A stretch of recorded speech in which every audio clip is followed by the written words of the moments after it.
आज की हमारी सच्ची कहानी हैदराबाद से है। हैदराबाद के निजाम म्यूजियम में देर रात दो चोरों ने म्यूजियम में से 50 करोड़ की चोरी कर ली। जो कीमती सामान उन चोरों ने चुराया था वो उन 500 कीमती सामानों में से एक था जो कभी हैदराबाद के राजा उस्मान अली की रियासत का हुआ करता था।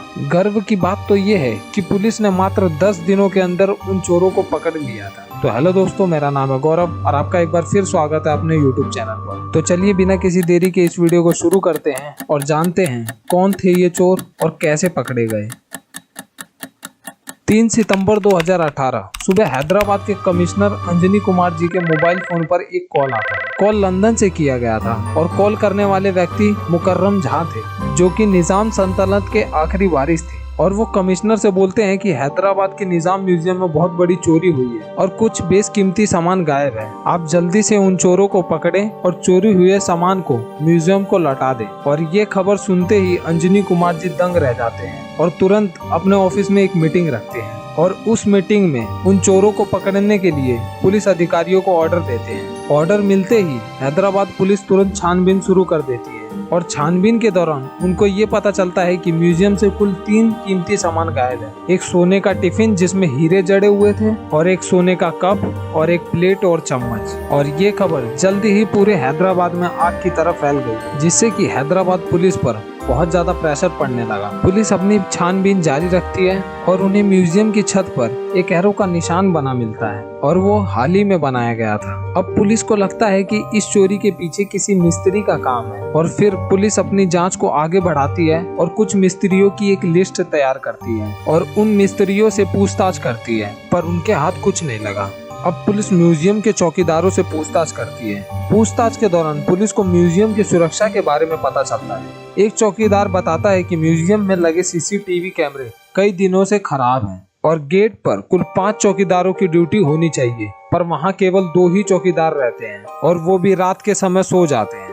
पुलिस के हाथ यहाँ भी कुछ नहीं लगता। म्यूजियम के आसपास की बिल्डिंगों में कुछ सीसीटीवी कैमरे लगे हुए थे। जब पुलिस उन सीसीटीवी कैमरों को खंगालना शुरू करती है तो उन्हें एक बाइक पर 2 व्यक्ति अपने मुंह पर रुमाल बांधे दिखते हैं, जिसमें से पीछे बैठा व्यक्ति फोन पर बात करता दिख रहा था। पुलिस ने उस एरिया के टावर से उस मोबाइल को ट्रैक करने की कोशिश करी, पर यहाँ भी पुलिस के हाथ कुछ नहीं लगता और सीसीटीवी फुटेज में उनके बाइक पर नंबर प्लेट भी नहीं थी। वहीं वो दोनों चोर, जिनका नाम था मुबीन और गौस, उन्होंने उस बाइक को एक बड़े गड्ढे में फेंक दिया और वहां से सीधा मुंबई भाग गए। वो मुंबई इसलिए भागे थे कि वो चोरी का सामान वहां अच्छे दामों में बेच सके और पुलिस से भी बच जाएं। दोनों मुंबई पहुंचते ही एक होटल में अपनी रात बिताते हैं और अगली सुबह चोरी हुए सामान को बेचने के लिए निकल जाते हैं। वो एक दुकान पर जाकर सोने के टिफिन को दिखाते हैं और उसका दाम पूछते हैं। दुकानदार उन दोनों की शक्ल देखता है और दुकानदार को वो दोनों शक्ल से ही चोर लगते हैं और वो दुकानदार उनको उस टिफिन का दाम 20 लाख बताता है। दाम सुनने के बाद वो दोनों वहां से चले गए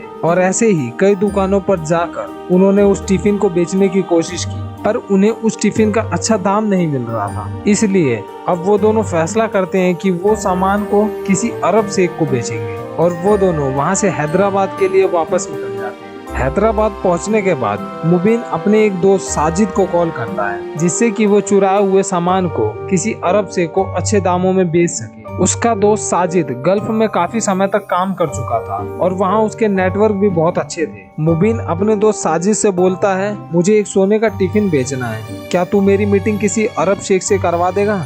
उसका दोस्त साजिद टिफिन का नाम सुनते ही समझ गया कि मुबीन किस टिफिन की बात कर रहा है और मुबीन की इसी गलती की वजह से वो पुलिस के हाथों पकड़ा गया। 2 दिन बाद ही उसका दोस्त साजिद मुबीन को कॉल करता है और उसे बोलता है, मैंने एक अरब शेख से बात कर ली है और तू तुरंत उस टिफिन को लेकर मेरे घर पहुंच। मुबीन उस टिफिन को लेकर वहां पहुंच जाता है और अरब शेख से मुलाकात करता है और अरब शेख ने मुबीन को अपना नाम जैन बताया था और कुछ ही मिनटों में उनकी डील फाइनल हो गई। मुबीन का दोस्त साजिद उसे कहता है कि शेख अभी तुम्हें 3 करोड़ कैश देंगे, बाकी का पैसा गल्फ में टिफिन बेचने के बाद मिलेगा। मुबीन उनकी बात मान लेता है और शेख को कैश दिखाने को बोलता है। 3 करोड़ कैश देखते ही मुबीन बहुत ज्यादा खुश हो जाता है और अपने बैग से उस टिफिन को निकालता है और शेख को देने लगता है। टिफिन को देखते ही शेख अपने हाथों को फोल्ड कर लेता है। ये वो इशारा था जिसका इंतजार वहाँ छुपी पुलिस काफी देर से कर रही है। इशारा मिलते ही पुलिस छुपी हुई जगहों से बाहर निकलती है और मुबीन को चोरी हुए सामान के साथ रंगे हाथों पकड़ लेती है और उसके दूसरे साथी गौस को भी उसके घर से गिरफ्तार कर लेती है। गिरफ्तारी के बाद मुबीन को पता चलता है कि जिस शेख से वो डील कर रहा था वो पुलिस का ही एक अंडरकवर एजेंट था। हालांकि गौस ने मुबीन से कहा भी था कि वो साजिद को फोन ना करे क्योंकि उसे शक था कि साजिद पुलिस का खबरी है, और गौस का शक बिल्कुल सही साबित हुआ। साजिद पुलिस का खबरी होने के साथ ही एक छोटा मोटा चोर भी था और पुलिस उसकी छोटी मोटी चोरियों को नजरअंदाज कर देती थी। इसके बदले साजिद पुलिस को बड़े बड़े जुर्मों के बारे में खबर दिया करता था। पुलिस पूछताछ में मुबीन और गौस बताते हैं कि 3 सितंबर 2018 को रात के समय वो दोनों अपनी बाइक लेकर पुरानी हवेली पहुंचते हैं। वहां पहुंचने के बाद दोनों अपने अपने हाथों में ग्लव्स पहनते हैं, मुंह पर मास्क लगाते हैं जिससे कि उन्हें कोई पहचान ना पाए, और वो दोनों म्यूजियम के बगल में बनी बिल्डिंग पर चढ़ जाते हैं और उस बिल्डिंग की छत से म्यूजियम की छत पर छलांग लगाते हैं।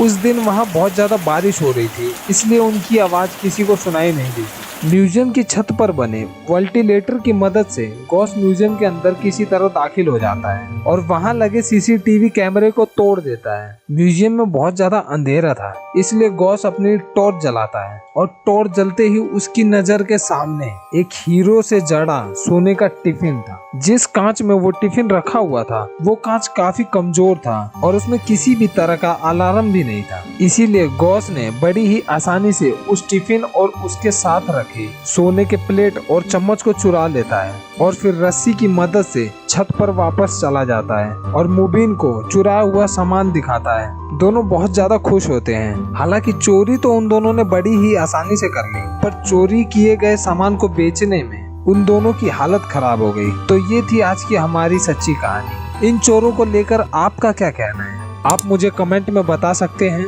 और अगर आपको वीडियो अच्छी लगी है तो आप वीडियो को लाइक कर दें और चैनल को सब्सक्राइब कर लें, जिससे कि मैं आपको ऐसी ही सच्ची कहानियों के बारे में बता पाऊँ। धन्यवाद। जय श्री राम।